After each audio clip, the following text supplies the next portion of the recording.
Spending years working with browsers and workflows, I tend to notice small changes recently. I opened Google Chrome, started typing, and it completed my thought before I could finish. Suggestions dropped down, queries appeared. At first, it felt helpful, but then I noticed something subtle. I wasn't typing freely anymore. That's when I decided to dig deeper, and here is what I found.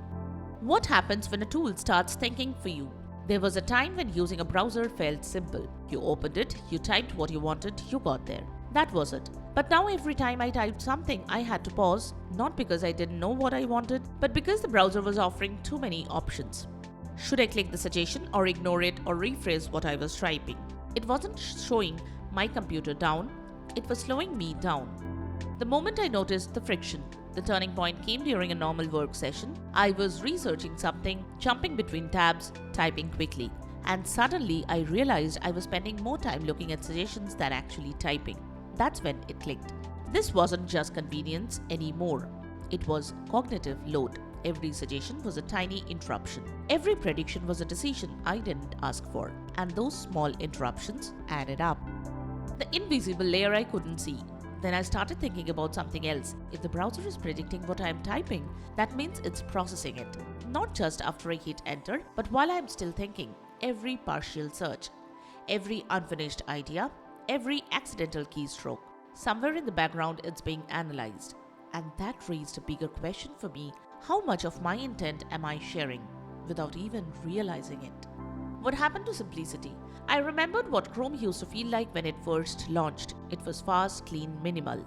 The address bar wasn't trying to be smart, it was just there. A direct line between me and what I wanted. Now it felt like something else had moved in. Something didn't just respond, but anticipated, and sometimes got in the way. The experiment, turning predictive suggestions off.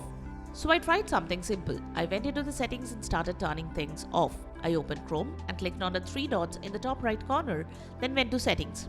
Next I opened You in Google, then Sync in Google Services. Then I turned off the toggle. To reduce synced suggestion data, go to You in Google, then Sync. Click Manage what you sync. Choose Customize Sync. Turn off anything you don't need like history or open tabs. Next, you can clean up search behavior. To do that, go to Search Engine, then select the Manage Search Engine and Site Search. Remove unnecessary or duplicate search engines. Once done, at first it felt a bit strange. It was quieter, but then something unexpected happened. Clarity came back. Typing felt natural again. There was no distractions, no second guessing, no constant interruptions.